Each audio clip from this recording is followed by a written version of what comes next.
ಮಾಡಿದಾರ ಪಾಪ ಬಿಡ ಮರ ಯಾಕೆ ಮಾತಾಡ್ತೀಯ ಅವನ ಪಾಪ ದಿನ ಹಂಗಿಲ್ವೇ ಇಲ್ಲ. ಮಾಡದ ಅವರ ಪಾಪ ಆಡ್ದಾರ ಬಾಯಿಲಿ. ಅರ್ಥ ಆಯ್ತು. ನೀವೇನೂ ತಪ್ಪು ಮಾಡದೆ ಅಪಪ್ರಚಾರ ಮಾಡಿ ಅದು ಪಾಪ ಬರುತ್ತೆ ಅವನಿಗೆ. ಇಂಥ ಬುದ್ಧಿಜೀವಿಗಳು ಇದಂತ ಹೇಳಿಬಿಟ್ಟು ಇದು ಜನಸಾಮಾನ್ಯ ಸುಮ್ಮನೆ ಮಾಡಿಬಿಡ್ತಾರೆ. ಎಲ್ಲ ಹೇಳ್ತಾರೆ, ಸುಮ್ಕಿರೋ ಮರ ಹಾಳಾಗೋಲಿ ಅವ್ರ ಪಾಪ ನಿನ್ನ ಬಾಯಿಗೆ ಹಾಕಿ. ರೋಗ ರುಜಿನಗಳು ಸ್ವಲ್ಪ ಜಾಸ್ತಿ ಆಗೋ ಲಕ್ಷಣ ಇದೆ ಇದರೊಳಗೆ. ಆಮೇಲೆ ಅಲ್ಪ ಆಯುಷ್ಯಗಳು ಕಮ್ಮಿ ಆಗ್ತಾ ಇದೆ. ಮಾನಸಿಕ ಸ್ಥೈರ್ಯ ಕಳ್ಕೊಳ್ತಾ ಇದ್ದಾನೆ, ಹೆಣ್ಣಾಗಲಿ ಗಂಡಾಗಲಿ ಕಳ್ಕೊಳ್ತಾ ಇದ್ದಾನೆ. ಹೀಗಾಗಿ ಬರುವ ದಿನಗಳು ಅಷ್ಟು ಶುಭ ಇಲ್ಲ. ಯಾಕೆ ಭಗವಂತ ನನಗಿಷ್ಟು ಪ್ರಶ್ನೆ ಮಾಡ್ತಾ ಇದ್ದಾನಲ್ಲ, ನಾನು ಯಾರಿಗೇನು ಮೋಸ ಮಾಡಿದ್ದೆ? ಮತ್ತು ಒಳ್ಳೆಯ ದಿನಗಳು ಇದ್ದಾವೆ, ಇಲ್ಲ ಅಂತ ಹೇಳಲ್ಲ, ಒಳ್ಳೆಯದು ಇದ್ದಾವೆ. ವಿಶೇಷವಾಗಿ ಬೆಳಕು ಕಪ್ಪು ನಾವು ಓರೆ ಮಾಡಿದಾಗ ಕಪ್ಪೇ ಜಾಸ್ತಿ. ಸ್ವಲ್ಪ 20 ದಿವಸ ಹಿಂದೆ ನಾನು ಧಾರವಾಡದಲ್ಲಿ ಹೇಳಿದ್ದೆ. ನಾನು ಈ ಥರ ಮಳೆ ಆಗುತ್ತೆ, ಭೂಮಿ ಕಂಪಿಸುತ್ತೆ, ಗುಡ್ಡಗಳು ಬೀಳ್ತವೆ, ಜನಗಳು ಸಾಯ್ತಾರೆ, ರೋಗ ರುಜಿನಗಳು ಹೆಚ್ಚಾಗ್ತವೆ.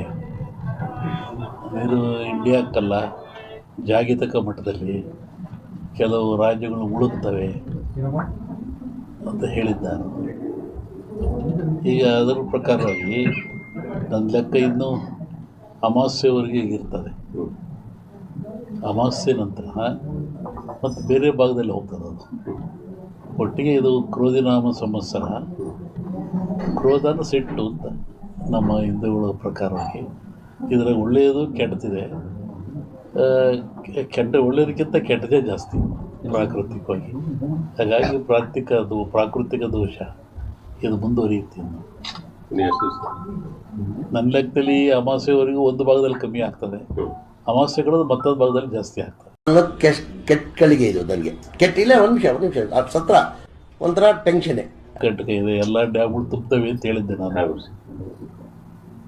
ಇದೆಲ್ಲ ನಡೆದಲ್ಲಿ ಹೇಳಿದ 20 ದಿವಸ ಧಾರವಾಡದಲ್ಲಿ ಹೇಳಿದ್ದೆ ನಾನು. ಇದು ನಡೆದಿರೋದಲ್ಲ, ಅದೇ ಅನಿಷ್ಟ ಜಾಸ್ತಿ. ಆಮೇಲೆ ಕರ್ನಾಟಕ ಪೊಲಿಟಿಕ್ಸು. ಒಬ್ಬ ಸನ್ಯಾಸಿ ತಪಸ್ಸಿ ಕೂತಿದ್ದಂತೆ. ಒಬ್ಬ ಬೇಡ ಒಂದು ಜಿಂಕೆ ಉಡಿಸ್ಕೊಂಬಂದಂತೆ ಕೊಲ್ಲಕ್ಕೆ ಅಂತ. ಅವನ ಮುಂದೆ ಹೋಯ್ತಂಥದ್ದು ಜಿಂಕೆ. ಅವನು ಬೇಡ ಬಂದ, ಏನು ಸ್ವಾಮಿ ಇಲ್ಲಿ ಜಿಂಕೆ ಓತಾ ಅಂತ ಕೇಳಿದ. ಇವನು ಹೇಳಿ ಕೇಳಿ ಸನ್ಯಾಸಿ ಅವನಂದ, ಈ ಓತು ಅಂತ ಹೇಳಿಬಿಟ್ರೆ ಕೊಂದು ಬಿಡ್ತಾನೆ. ಆ ಕೊಂದು ಪಾಪ ನನಗೆ ಬಂದುಬಿಡುತ್ತೆ. ಇಲ್ಲ ಅಂತ ಹೇಳಿದ್ರೆ ಸುಳ್ಳು ಹೇಳಿದ ಪಾಪನೂ ಬರುತ್ತದೆ. ಏನು ಮಾಡೋದು ಅಂತ ಯೋಚನೆ ಮಾಡಿದಂತ. ನಮ್ಮ ಸ್ಥಿತಿ ಹೆಂಗಾಗ್ಬಿಟ್ಟದೆ. ಆಮೇಲೆ ಮತ್ತೆ ಅವನ ಆಸೆ ಕೇಳಿ, ಎಲ್ರಿಗೊಂದು ಹೇಳ್ರಿ ಇದ್ರಿ ಸ್ವಾಮಿಗಳು ಇಲ್ಲೇ ಓತಲ್ಲ.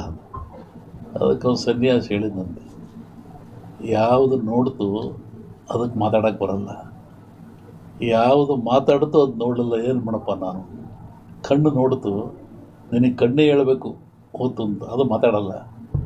ಆದರೆ ನ್ಯಾಯಾಲಿಗೆ ಮಾತಾಡುತ್ತೆ, ಅದು ನೋಡಲಿಲ್ಲ, ನಾನೇನು ಮಾಡೋಣ ಅಂತ. ಹಂಗೆ ಈ ರಾಜಕಾರಣ ಹೇಳ್ಬೇಕಾದ್ರೆ ನಾವು ಹುಷಾರಾಗಿ ಹೇಳ್ಬೇಕಿದ್ರಲ್ಲಿ. 20 ಇನ್ನೂ ಒಂದು ಹೇಳಿದ್ದು ನಾನು 20 ಹಿಂದೆ. ಮಹಾಭಾರತ ಒಂದು ಸನ್ನಿವೇಶ ತಗೊಂಡು ವೀರನಾಗಿರ್ತಕ್ಕಂಥ ಅಭಿಮನ್ಯುವನ್ನು ಕರ್ಣ ಎಲ್ಲ ಸೇರಿ ಆ ಬಿಲ್ಲಿನ ದಾನವನ್ನು ಕಟ್ಟು ಮಾಡಿ ಅವನು ಮೋಸದಲ್ಲಿ ಕೊಲ್ತಾರೆ ಅಂತ.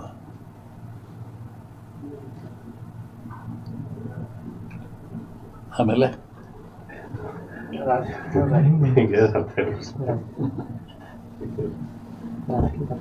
ಸಂಸತ್ನಲ್ಲಿ ಅದನ್ನ ಅಂದಾರ, ರಾಹುಲ್ ಗಾಂಧಿ ಅದನ್ನ ಅಂದಾರ ಸಂಸತ್ನಲ್ಲಿ. ರಾಷ್ಟ್ರ ರಾಜಕಾರಣದ ಬಗ್ಗೆ ಹೇಳೋದಾದ್ರೆ ಅಲ್ಲೂ ಮಹಾಭಾರತದಲ್ಲಿ ಕೃಷ್ಣ ಇದ್ದ ಅಂತ ಭೀಮ ಗೆದ್ದ, ದುರ್ಯೋಧನ ಸೋತ.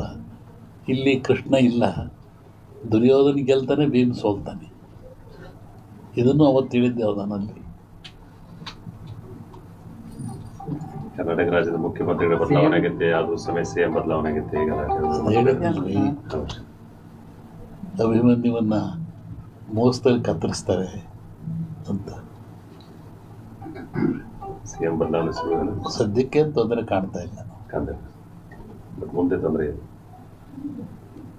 ಹೇಳಿದ್ನ ಸನ್ಯಾಸಿ ಕತೆ ನಮ್ಮನ್ನು ಅಡ್ಡಾಡ್ದಾಗ ಮಾಡಿಬಿಡ್ತೀರ ಆಮೇಲೆ ಏನಾಯ್ತು ಆಗಲ್ಲ ಅದೇ ಏನಾಯ್ತು? ಆಗಲ್ಲ ಬೇಡ ಅದು